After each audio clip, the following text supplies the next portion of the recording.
कृमयव्यानागत्या ग्राम्यास्तदे तस्मादस्यादायन्तदे कृत्यो भयातः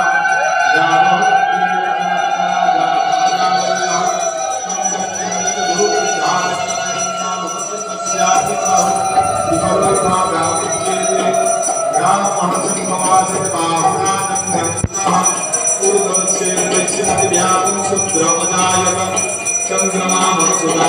ज्योतिर्यावायक गोत्रावाय सुप्राणात् समपदक्रीडवाय नाभ्यामासितं परिकृष्णो देवहतमहत्पद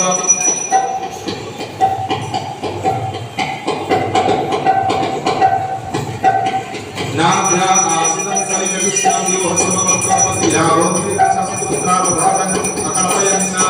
जगपुरुषेण हविषा देवा जगद्गमनं भवतं प्रत्याशिनाय विश्वै कुमार चरक्ति